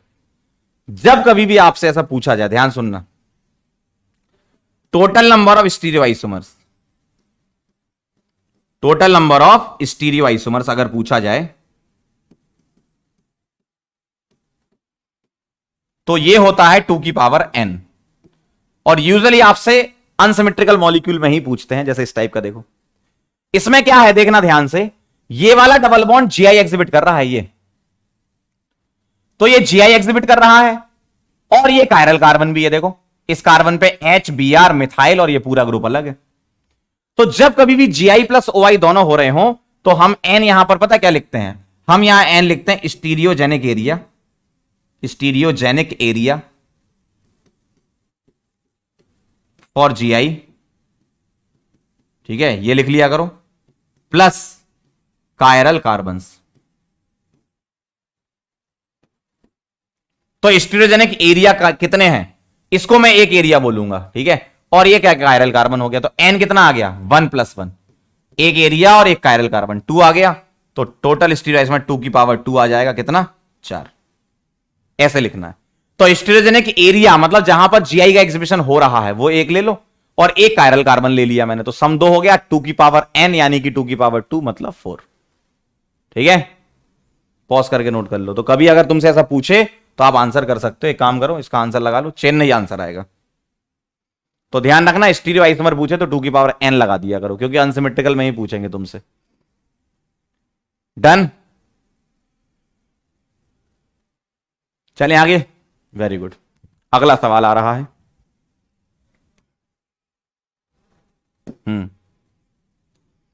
Which of the following compound will exhibit cis-trans, यानी कि जीआई कौन करता है? बताओ, चारों ऑप्शन पढ़ो, पॉज करो और ट्राई करो। चारों ऑप्शन पढ़िए, पॉज करिए, ट्राई करिए जल्दी से।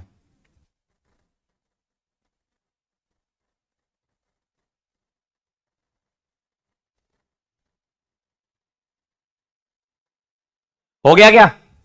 चलिए ध्यान से देखना जरा, मेरे पास है 1 ब्यूटेनॉल, 1 2 3 4 कार्बन और यहां OH, 1 ब्यूटेनॉल हो गया। क्या ये जीआई दिखा रहा है सिस्ट्रांस? डबल बॉन्ड है ही नहीं बेटा। 2 ब्यूटेनॉल, इसमें भी डबल बॉन्ड नहीं है, ठीक है, कोई स्पेशल केस जीआई का नहीं दिख रहा।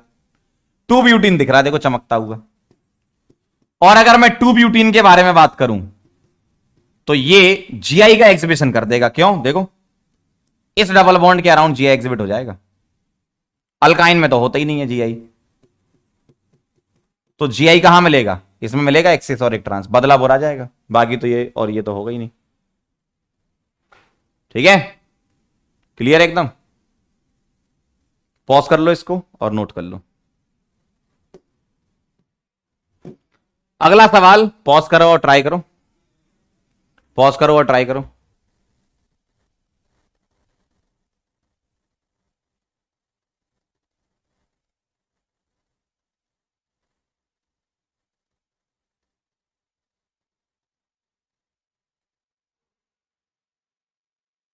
आया? बताओ जल्दी फटाफट से, आया क्या? Which of the following is optically active, ये बताना है। तो कहीं तुम्हें ऐसा कायरल कार्बन वगैरह दिख रहा है क्या? देखो इसमें ये कायरल है क्या? नहीं है ना? इसमें ये कायरल है क्या? नहीं है। ये है क्या? नहीं है, ये हटा दो। इसमें भी नहीं है, ये हटा दो। ये भी नहीं है, देखो कायरल। ये कायरल मिला और ये कायरल मिला, 2 कायरल मिले, पीओएस चेक करो। 2 कायरल में पीओएस चेक करनी है ना, पीओएस चेक करी, नहीं मिली, मतलब ऑप्टिकली एक्टिव। बदलापुर आंसर आ जाएगा। पॉज करके नोट कर लो। तो इस तरीके से हम चेक करते हैं। क्लियर है एकदम? चलिए भाई,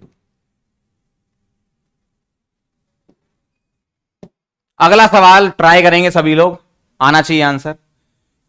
इन the following the most stable conformer of n butane, बताओ जरा एन ब्यूटेन का सबसे ज्यादा स्टेबल कौन होता है? एन ब्यूटेन का सबसे ज्यादा स्टेबल कन्फर्मर क्या होता है, बोलो?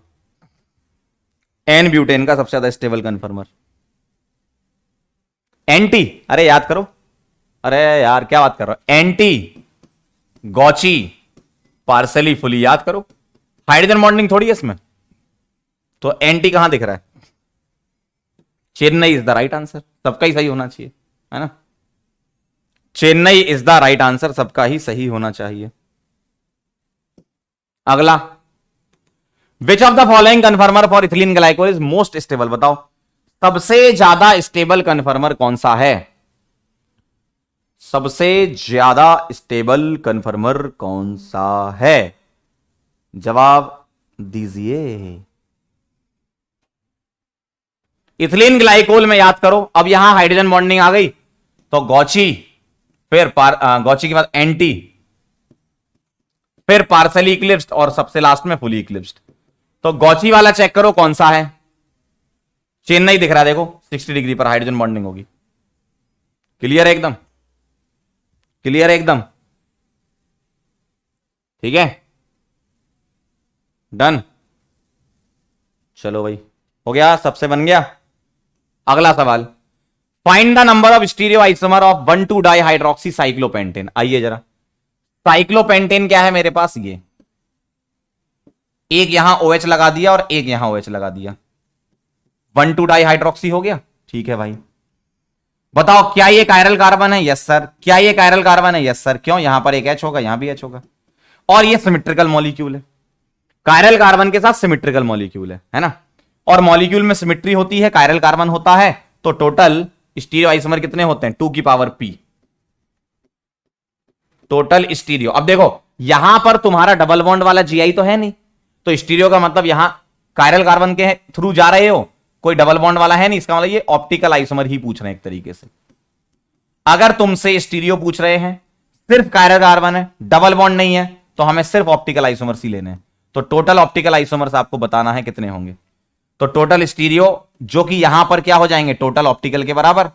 Gi तो है नहीं यहां डबल बॉन्ड वाला, है ना? टोटल स्टीरियो मतलब टोटल ऑप्टिकल आइसोमर्स, और टोटल ऑप्टिकल आइसोमर क्या हो जाएंगे? 2 की पावर p। p निकाल लो, p क्या होता है? n-1। n कितना है? कायरल कार्बन कितने? 2, 2 - 1 क्या है? 1, तो 2 की पावर 1 यानी कि 2। ठीक है, तो टोटल नंबर ऑफ स्टीरियो, अच्छा ये तो वो है, सॉरी सॉरी सॉरी, यहां पर हमने इवन वाला लगाना, ये तो ऑड वाला फॉर्मूला है, फॉर्मूला तो इवन लगाना पड़ेगा ना। 2 की पावर n-1 प्लस 2 की पावर n/2 - 1, ये लगता है n इवन है ना यहाँ पर, सिमेट्रिकल और n इवन, वो तो ऑड वाला लगा दिया था मैंने गलती से पहले। तो 2 की पावर क्या आएगा? 2 - 1 प्लस 2 की पावर 2/2 - 1, तो क्या आ जाएगा? 2 की पावर 1 प्लस 2 की पावर 0, सही ना? 2 + 1 यानी कि 3, ऐसा होगा। अब कई लोगों को यह लगता है सर इसमें कायरल थे और पीओएस थी, तो ये तो सर मेजो हो गया। ऐसा नहीं है बेटा, जब तुम इसको ड्रॉ करोगे तब तुम मेजो बता पाओगे ना। देखो जब तुम इसको ड्रॉ करोगे तब मेजो बता पाओगे, ऐसा थोड़ी है कि आप यहीं पे मेजो बोल दो। तुम्हें इसको ड्रॉ करना पड़ेगा। कैसे? मैं इसके 3 स्ट्रक्चर बना सकता हूं, कैसे देखना। मुझसे बोला ना 3 आइसोमर होते हैं, यही तो बोला है। अगर तुम ऐसे बनाओगे तो मेजो है, ड्रॉ करके बनाओगे तो मेजो है। अगर तुमने ऐसे बनाया तो मेजो थोड़ी है, फिर ये इसका एक मिरर इमेज हो जाएगा, ये मेजो थोड़ी है, ये तो एनेंटियोमर पेयर है। इसलिए तो बोला था 2 + 1, 2 + 1 का मतलब 1 वाला ये एक जो है वो मेजो है, और ये दोनों ऑप्टिकल एक्टिव हैं, इंडिविजुअली ऑप्टिकल एक्टिव हैं, लेकिन इनका मिक्सचर जिसको हम आरएम बोलते हैं, आरएम एक होगा जो कि ऑप्टिकली इनएक्टिव होगा, और ये आपस में क्या होंगे? एनेंटियोमर्स 1 और 2, है ना? तो 1 and 2 आर एनेंटियोमर्स। समझे बात को? तो वो गलती मत करना जो आपको मैं समझाना चाह रहा हूं। आप यहीं पर ये मत बोलना सर ये तो ऑप्टिकली इनएक्टिव होगा, निकाल क्यों रहे हो? ये तब होगा जब तुम बना के देखोगे। तो इसको ड्रॉ तो करो पहले तुम ऐसे, है ना? तब बता पाओगे कि कौन सा मेजो है कौन सा नहीं है। फटाफट से पॉज करके नोट कर लो, पॉज करो और नोट करो, ठीक है, क्लियर। चलो आगे बढ़ते हैं। अगला सवाल, which of the following acid does not exhibit optical isomerism, ठीक है, does not exhibit optical isomerism, कौन एग्जिबिट नहीं करता है, ये आपको बताना है। कैसे बताओगे, ये आपको नाम याद होने चाहिए, ठीक है। तो एक काम करते हैं, अभी आपने अमीनो एसिड तो पढ़ा नहीं ना, तो अमीनो एसिड जब आएगा तब उस टाइम पे कर लेना आप, ये सब alpha beta gamma delta amino acid, इसको मैं हटा रहा हूं अभी, है ना। स्ट्रक्चर बनाओगे आपको पता चल जाएगा, हटा देता हूं इसको, अमीनो एसिड पता नहीं अभी आप। चलो आओ इधर, which of the following biphenyl is optically active, बताओ कौन सा ऑप्टिकली एक्टिव है। मैंने आपको बताया था ऑर्थो पर ग्रुप लगे होने चाहिए सभी जगह, देखो क्या यहां ऑर्थो पर ग्रुप लगा है, नहीं लगा, लगा है नहीं लगा, लगा है नहीं लगा, लगा है नहीं लगा। आप बोले सर एच तो लगा है, चलो भैया चलो एच मान लो, तो एच कोई रिपल्सन देता है क्या, यहां तो बल्कि ग्रुप होने चाहिए, ठीक है। यहां क्या है एच और यहां क्या है एच, इन सभी पोजीशन पर बल्कि होने चाहिए। यहां देखो बी आर, हां हेलोजन में 3 होते हैं जो बल्कि होते हैं, क्लोरीन ब्रोमीन आयोडीन, फ्लोरीन नहीं होता बल्कि, तो ये बल्कि लगे हुए हैं, रिपल्सन देगा, ये दोनों डिफरेंट है, ये दोनों डिफरेंट है, ऑप्टिकल एक्टिव होगा। यही तो बोला था आपने, A not equal to B, x not equal to y, याद करो, है ना। यहां एच ये बल्कि है क्या, नहीं है, नहीं होगा आंसर, बल्कि है क्या, नहीं है ना, तो आंसर नहीं होगा। क्लियर, समझे बात, पॉज करके नोट कर लो, पॉज करके नोट कर लो, ठीक है। चलो अगला सवाल, the correct statement regarding the comparison of staggered and eclipsed कन्फर्मर of ethane, इसके बारे में आपको बताना है, ठीक है। कैसे बताओगे, पहले आप पढ़ो फिर मैं समझाता हूं इस क्वेश्चन को। कह रहे हैं the staggered कन्फर्मर of ethane is less stable then eclipsed, देखो पहले तो इतना तो पक्का कंफर्म है, staggered कन्फर्मर of ethane is less stable than Eclipse, ये तो गलत हो गया, लो स्टैगर्ड ज्यादा स्टेबल होता है इक्लिप्स से। दूसरा पढ़ो, the eclipse conformer is more stable than staggered, ये भी गलत है, इक्लिप्स थोड़ी ज्यादा स्टेबल होता है। The eclipse conformer is more stable than staggered, ये भी गलत है, तो बचा गया last, the staggered conformer is more stable than eclipse conformer because staggered conformer has no torsional strain. Sir ये टॉर्सनल स्ट्रेन वाली बात कहां से आ गई, देखो जरा, टॉर्सनल स्ट्रेन का मतलब क्या होता है, जो बॉन्ड पेयर रिपल्सन होता है, बॉन्ड पेयर रिपल्सन, ठीक है। तो बॉन्ड पेयर रिपल्सन की वजह से, बॉन्ड पेयर के रिपल्सन की वजह से जो एनर्जी बढ़ती है उसको हम टॉर्सनल स्ट्रेन बोलते हैं, ठीक है। तो बॉन्ड पेयर रिपल्सन को हम टॉर्सनल स्ट्रेन बोलते हैं। एक इसी जैसा और होता है वांडरवाल स्ट्रेन, वांडरवाल स्ट्रेन होता है बल्कि ग्रुप के रिपल्सन की वजह से, ध्यान से सुनना, बॉन्ड पेयर इलेक्ट्रॉन का रिपल्सन हो तो टॉर्सनल है, बल्कि ग्रुप का रिपल्सन हो तो वांडरवाल है, ठीक है। तो उन्होंने ऑप्शन ऐसे सेट किए थे कि आप आंसर कर पाओ, देखो क्या बढ़िया ऑप्शन सेट किए। बस टॉर्सनल स्ट्रेन क्या होती है, बॉन्ड पेयर रिपल्सन जो होता है उसको टॉर्सनल स्ट्रेन बोलते हैं, ठीक है। तो बॉन्ड पेयर के इलेक्ट्रॉन्स के बीच में जो रिपल्सन होता है उसको हम टॉर्सनल स्ट्रेन बोलते हैं। ऑब्वियसली इक्लिप्स में ज्यादा होगा, क्यों, एंगल 0 डिग्री के आसपास है, स्टैगर्ड में तो 60 डिग्री होता है ना। नोट कर लो, हो गया। चलो भाई अगला सवाल, विच ऑफ द फॉलोइंग, जैसे एसपी कार्बन है, नहीं एसपी कार्बन नहीं, ये सवाल गलत है, इसको अपन हटा देते हैं। एसपी कार्बन कहां से आ गया, ये 4 स्ट्रक्चर दिए हैं और इसका तुम्हें क्या बताना है, इराइथ्रोथ्रियो के साथ डीएल बताना है, ठीक है। चलो फटाफट से ट्राई करो, और इसको थोड़ा सा ऊपर ले लेते हैं, लिटिल बिट, ठीक है। फटाफट से बताइए, 1 मिनट इसको थोड़ा हटा दें।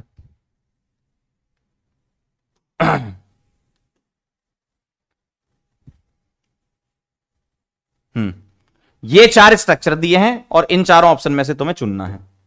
ट्राई करो पॉज करके, फटाफट से पॉज करके ट्राई करिए, क्या लग रहा है, सोचो, हो गया। आइए जरा, लास्ट कायरल कार्बन पे चलना है। किस पे? लास्ट कायरल कार्बन पे। ऐसे नंबरिंग करोगे, ये लास्ट कायरल कार्बन है,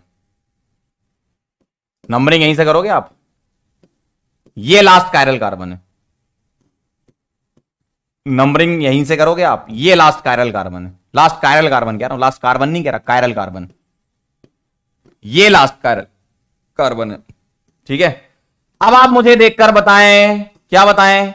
OH कहां लगा है? इधर, इसमें इधर, इसमें इधर, इसमें इधर। बताओ क्या नाम लिख दूं मैं? राइट लगा है तो D, राइट लगा है तो D, लेफ्ट लगा है तो L, लेफ्ट लगा है तो L। राइट वाला D, लेफ्ट वाला L। क्लियर है यहां तक मामला? इतना क्लियर है? चलो अब ध्यान से देखना जरा। OH OH दोनों राइट साइड लगे हैं, तो ये क्या हो गया? एराइथ्रो। तो D में क्या हो गया? ये एराइथ्रो। समझे? OH OH देखो जरा कहां लगा है, देखो ये वाला, दोनों देखो, ये देखो, ये देखो, एक राइट एक लेफ्ट, 3O। अगला बताओ, ये देखो और ये देखो, दोनों लेफ्ट, एराइथ्रो। ये और ये देखें, ये लेफ्ट और ये राइट, 3O। सही है? तो बस आंसर चुन लो। डी राइथ्रो, डी राइथ्रो कहां है? बी ऑप्शन में दिख रहा है और डी में दिख रहा है। नहीं नहीं, बस एक में ही दिख रहा है, आगे आंसर लो। इसमें नहीं है, इसमें नहीं है। डी इराइथ्रो, डी 3O, एल इराइथ्रोज और L 3Os। ऐसा आप बोलोगे सर ये ओज क्यों लगा दिया? ओज इसलिए लगा दिया क्योंकि ये जो होते हैं ना, ये सुगर्स बोलते हैं इनको, और सुगर्स में हम ओज लगा देते हैं लास्ट में। ठीक है, तो जैसे एराइथ्रो है तो एराइथ्रोज 3Os, डाइथ्रोज 3Os, ऐसा, इसलिए लास्ट में OSE ऐड कर दिया इन्होंने, है ना? क्लियर एकदम? तो D erythro, D3O, L erythro, L 3O। ठीक, पॉज करके नोट कर लो। डन, चलें आगे। तो यहां तक मामला पहुंच चुका है आपका, है ना? अगला सवाल आपके सामने, आपकी स्क्रीन पर। ये तो मैंने अभी आपको कन्वर्जन सिखाया था। ठीक है, करो जरा। सॉहर्स प्रोजेक्शन फॉर्मूला बनाना है तुम्हें। ठीक है, इसी का आपने बना रखा है, याद करो, सिखाया अभी मैंने। सॉहर्स के लिए क्या करोगे? ऐसे Y बनाओगे सीधे सीधे। फिशर के जो डाउन होते हैं, सॉरी, फिशर के जो वर्टिकल होते हैं, सॉहर्स के वो डाउन होते हैं। ये वाला कार्बन होता है, ये वाला, इसको फ्रंट बोलते हैं, और ये वाला कार्बन होता है बैक वाला। ऐसा लेफ्ट राइट पर बॉन्ड लगा दो और ग्रुप लगा दो, ऐसा दिखेगा। मैच कराओ जरा, चारों ऑप्शन में से कोई मैच नहीं कर रहा है ना? क्यों? उन्होंने जो बनाया है वो एक उल्टा Y बनाया, एक सीधा, कोई दिक्कत नहीं। फ्री बॉन्ड, भाई ये सिग्मा बॉन्ड है ना, सिग्मा बॉन्ड के अराउंड फ्री रोटेशन चलती है, कोई दिक्कत नहीं है। चलो भाई, तो हम क्या करेंगे? एक सीधा Y और एक उल्टा Y बनाएंगे, है ना? हम एक सीधा और एक उल्टा Y, क्यों? उन्होंने ऐसे किया है, एक उल्टा Y है, सीधा Y है, उल्टा Y है, सीधा Y है, उल्टा Y है, सीधा Y। पहला वाला उल्टा है, फ्रंट वाला, और दूसरा वाला सीधा Y है। इतना तो दिख रहा है ऑप्शन से, देखो, फ्रंट वाला ये वाला, देखो ये उल्टा Y है, ये उल्टा Y है, ये उल्टा Y है, ये उल्टा Y है। तो हम क्या करेंगे? उल्टा Y बनाते हैं। ठीक है, तो आप क्या करो? इस वाले को रोटेट कर दो, आप क्या करो? इस वाले को घुमा दो, सिग्मा बॉन्ड के अराउंड फ्री रोटेशन होती, इसको घुमाओ, उल्टा Y बनाओ, कैसा दिखेगा देखना। पीछे वाले को छेड़ना मत, पीछे वाले में तुमने क्या किया? HOH और Me, ऐसा है। आपने इसको घुमाया, यहां OH लेफ्ट आ गया, भाई ऐसे घुमाया तो OH हल्का लेफ्ट आ गया, H थोड़ा सा इधर आ गया, और मिथाइल थोड़ा इधर चला गया। अब मैच कराओ, कोई मैच कर रहा है क्या? OH H Me, देखो OH H Me दिख रहा है क्या कोई सा भी इनमें से? नहीं दिख रहा, कोई बात नहीं। ठीक है, अब आप क्या करो? अब आप क्या करो? अब आप क्या करो? ये एक काम करो, ऑप्शन से ही चलने क्या, जल्दी हो जाएगा। ऑप्शन से चलने क्या, जल्दी हो जाएगा, क्या बोलते हो?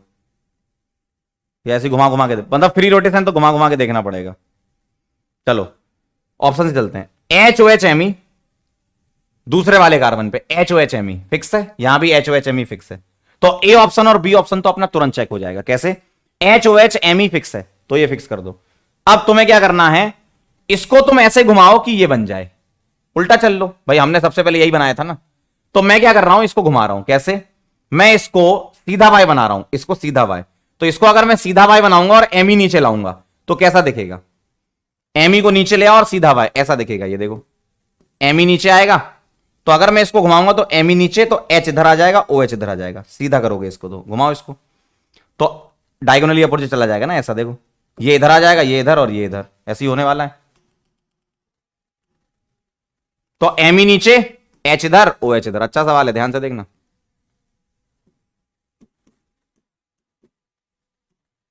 देखो अगर एम ई नीचे चला गया, मैंने घुमाया एम ई नीचे, तो एच इधर, ओ एच इधर, तो यही आ गया ना आंसर। देखो मैच कर गया इससे, तो ये आंसर आ गया। तो आप क्या करो, ये वाला काम मत करो, यहां पे आप ऑप्शन से चल लो। क्यों, ऑप्शन से चलोगे तो जल्दी काम बन जाएगा, इसको मत घुमाओ।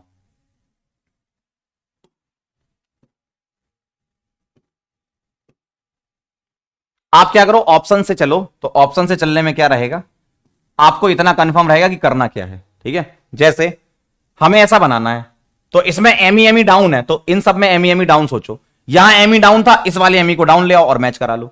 तो इसको मैंने घुमाया, तो इसको तुम घुमाओगे जब, तो ये एमई इधर आएगा, एच इधर, ओ एच इधर बन जाएगा, मतलब यही आ गया। तो आगरा आंसर आ गया। इस तरीके से करना है। अच्छा सवाल है, ठीक है, क्योंकि पहली नजर में तो तुम्हारा ये आंसर आएगा, लेकिन फ्री रोटेशन तो होती है सिग्मा बाउंड के अराउंड, तो आप फ्री रोटेशन करा के सोच लो, है ना। क्लियर, चलें आगे। यहां पर एक बॉन्ड रह गया, यहां बॉन्ड बना, पॉज करके नोट कर लो इसको। डन, चलिए भाई अगला सवाल, फाइंड आउट रिलेशन। अब देखो एक कायरल होता है, एक कायरल होता है, देखो इसमें एक कायरल है, एक कायरल अगर होता है तो या तो आइडेंटिकल या फिर एनेंटियोमर होते हैं, ठीक है। ये कौन कौन से ग्रुप हैं, अगर आपको दिख रहे हैं तो अच्छी बात, नहीं तो मैं एक बार बनाता हूं। ये CH3 है, ये C2H5 है, ठीक है, ये OH है और ये H है। चलिए ट्राई करिए जरा सभी लोग, आंसर आना चाहिए सबका। करो, ट्राई करो, ट्राई करोगे तो आएगा। सारे केसेस मैंने बता रखे हैं इसमें।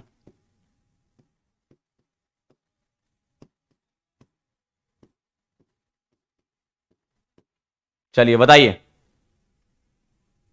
बोलिए। इस वाले का निकालते हैं, डैश वैच में मैंने बता रखा है आपको, है ना। ये 1 आएगा ऑक्सीजन, ये 2 आएगा, क्यों, 2 कार्बन है, ये 3 और ये 4। 1 से 2, 2 से 3 शॉर्टेस्ट पाथ, ऐसे जाओगे एंटी क्लॉकवाइज, ऐसा आएगा। आंसर चेंज मत करना, 4 वाला डैश पर है, चेंज नहीं होगा, स्विच नहीं होगा, 4 वाला डैश पर है। इधर आ जाओ, ये 1 आएगा, ये 2 आएगा, ये 3 आएगा, ये 4 आएगा। 1 से 2, 2 से 3 शॉर्टेस्ट पाथ, ऐसे जाओगे, ऐसा आएगा, लेकिन स्विच कर देना, फाइनल आंसर आर देना। क्यों आर देना, क्योंकि 4 वाला सॉलिड पर है, सॉलिड में स्विच करते हैं। अब ये लाइन पर है, तो यहां एक्सचेंज मेथड खेल लो पहले, यहां तुम एक्सचेंज लगा दो। एच को डैश पर लाना है, तो एक एक्सचेंज और इन दोनों को भी स्विच कर दो, 2 एक्सचेंज। तो कैसा दिखेगा देखना, कैसा दिखेगा आपको बहुत ध्यान से देखना। एच इधर, ओ एच इधर, CH3 इधर और C2H5 इधर। देखो नंबरिंग कर लेते हैं, ये 1, ये 2, ये 3, ये 4। 1 से 2, 2 से 3 शॉर्टेस्ट पाथ, ऐसे जाओगे, ऐसा आएगा, स्विच मत करना, ऐसे ही रहने देना। क्यों, हम 4 को डैश पर ला चुके हैं। अब आप कंपेयर करा लो, SRS, आइए जरा ऑप्शन पढ़ें। 1 एंड 2 आर आइडेंटिकल, नहीं, जब कभी भी स्विच हो जाते हैं तो एनेंटियोमर होता है। 2 एंड 3 आर आइडेंटिकल, नहीं, एनेंटियोमर है, आर का एस हो गया ना। 1 एंड 3 आर एनेंटियोमर, 1 एंड 3 नहीं, ऐसे ऐसे आइडेंटिकल। 2 एंड 3 आर एनेंटियोमर, एकदम सही है, आर का एनेंटियोमर एस होता है, आर का एस होता है, आर का एस होता है। क्लियर है एकदम, ठीक है, पॉज करके नोट कर लो। क्लियर है बेटा,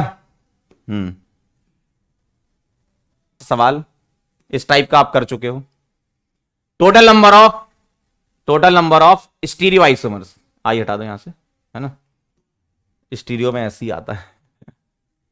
total number of stereo isomers बताना है। आइए जरा ध्यान से देखिए, ये हो गया आपका स्टीरियोजेनिक एरिया और ये हो गया कायरल। तो एन क्या आ गया, स्टीरियोजेनिक एरिया फॉर जीआई और कायरल फॉर ओआई।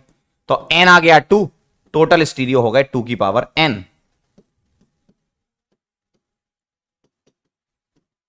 मतलब 2 की पावर 2 मतलब 4। Agra is the answer. ठीक है, क्लियर है एकदम। तो ये कहानी थी आपकी पीवाईक्यू, मैंने सारे करा दिए। और जाते जाते हम आपको बोलना चाहते हैं थैंक यू सो मच, आप लोग यहां पर आए और आपने पीवाईक्यू और कन्फर्मर्स दोनों कंप्लीट किए, अच्छा लगा। ठीक है, अब हम नेक्स्ट चैप्टर अपना स्टार्ट करेंगे, जीओसी। बड़ा इंपॉर्टेंट चैप्टर है और जीओसी अगर आपने अच्छे से कर लिया इसका मतलब आपकी जिंदगी ऑर्गेनिक की बहुत अच्छी हो गई। तो अब मैं आपको एक चीज और बताना चाहता हूं, लिख लो आप भी, शायद अच्छा रहेगा आपके लिए। पूरे आइसोमेरिज्म में क्या क्या चीजें आपके लिए इंपॉर्टेंट हैं वो मैं लिख देता हूं एक बार, है ना। कौन सी चीज आप छोड़ सकते हो, मतलब लेस इंपॉर्टेंट में आती। जैसे अगर मैं आपसे बात करूं स्ट्रक्चरल की, तो स्ट्रक्चरल में मैंने आपको सीआई पढ़ाया है, वो पूरा कवर करना है। पीआई पूरा कवर करना है, ठीक है। मेटामेरिज्म पूरा कवर करना जितना पढ़ाया, फंक्शनल आइसोमर भी, ठीक है। और टॉटोमेरिज्म में कीटोइनॉल पढ़ लेना बस, बाकी भी इंपॉर्टेंट है लेकिन लेस। ये सबसे ज्यादा इंपॉर्टेंट है, कीटोइनॉल पढ़ लेना। बाकी इनॉल कंटेंट तो हम बाद में पढ़ेंगे। कीटोइनॉल में एग्जीबिशन, है ना। रिंग चेन छोड़ सकते हो। अगर मैं जीआई की बात करूं, जीआई की, तो C वाले केसेस अच्छे से कवर कर लेना। मतलब C में सिस्ट्रांस, C में EZ, है ना, ये सब जीआई में अगर बात करूं। और CNN में एग्जीबिशन देखना है बस, है ना। इनमें क्या करना है, तुम्हें एग्जीबिशन देखना है कि एग्जिबिट करता है कि नहीं है। TNN, NNN, है ना। COO छोड़ सकते हो। साइक्लोएल्केन रिंग वाला जरूर देख लेना, है ना, डाई सब्स्टिट्यूटेड वाला। रिंग में भी कौन सा, डाई सब्स्टिट्यूटेड, ठीक है, ये वाला। ओआई में अगर मैं बात करूं ऑप्टिकल आइसोमेरिज्म में, तो जितना मैंने पढ़ाया है ऑप्टिकल आइसोमेरिज्म में वो पूरा कवर करना है, ठीक है। ऑप्टिकल अच्छे से कवर करना जितना मैंने डिटेल में आपको पढ़ाया है, एक्सेप्ट अमीन इन्वर्जन, ठीक है। अमीन इन्वर्जन आप छोड़ सकते हो, बाकी आपको सारा कवर करना है, ठीक है। अमीन इन्वर्जन छोड़ सकते हो, बाकी सारा। अगर मैं कन्फर्मर्स की बात करूं, तो कन्फर्मर्स में आपको अल्केन्स के अच्छे से तैयार करने हैं, ठीक है। अब अल्केन्स में भी जो मोस्ट इंपॉर्टेंट है वो ब्यूटेन है, ठीक है। अल्केन्स में ब्यूटेन इंपॉर्टेंट है।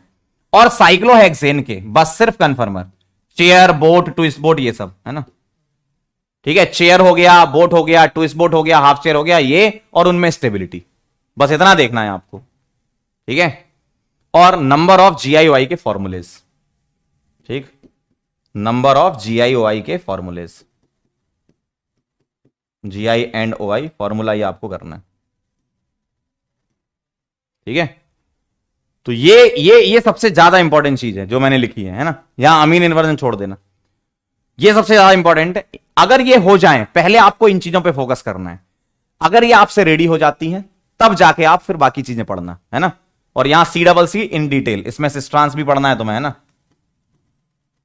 और ZE, और इसमें ओनली एग्जीबिशन। इसके टाइप वगैरह सिनेंटी छोड़ सकते हो, ठीक है। बात समझ में क्या कहना चाह रहा हूं, ये चीजें ज्यादा इंपॉर्टेंट है, ये पहले कवर करो, ये आपकी स्ट्रांग होनी चाहिए। इसके बाद बाकी चीजें, टाइम मिलता है तो बाकी चीजें कवर कर लेना, कुछ छोड़ना नहीं है। जब क्लास में पढ़ाया है तो पढ़ना है, लेकिन मैं ये जो बता रहा हूं ये आपकी एकदम स्ट्रांग होनी चाहिए। इसके अलावा अगर आप छोड़ भी देते हो तो उतना ज्यादा नुकसान नहीं है, लेकिन अगर समय मिलता है तो पढ़ लो ना, क्लास में तो पढ़ाई गई है। अगर समय नहीं मिलता तो उनको आप स्किप कर सकते हो, सिर्फ और सिर्फ इतनी चीजें कवर कर लोगे, काम हो जाएगा। क्लियर है एकदम। चलिए भाई, तो थैंक यू सो मच सभी लोगों को यहां पर आने के लिए। और नेक्स्ट लेक्चर से हम पढ़ेंगे GOC। PYQ आपके आइसोमेरिज्म के कंप्लीट हो चुके हैं, अब आप प्रैक्टिस करते रहें। और अगर आप लोगों के पास मॉड्यूल है तो मॉड्यूल के सॉल्यूशन हमारे ऐप पर आ चुके हैं, आप उस पर जाकर देख सकते हैं। अगर आप क्वेश्चन सॉल्व कर रहे हैं, आपको लग रहा है कि कहीं डाउट है, तो आप ऐप पर उसके सॉल्यूशन अपलोडेड है, आप देख लीजिए, ठीक है। चलो मिलते हैं बेटा नेक्स्ट लेक्चर में, तब तक के लिए ओके बाय।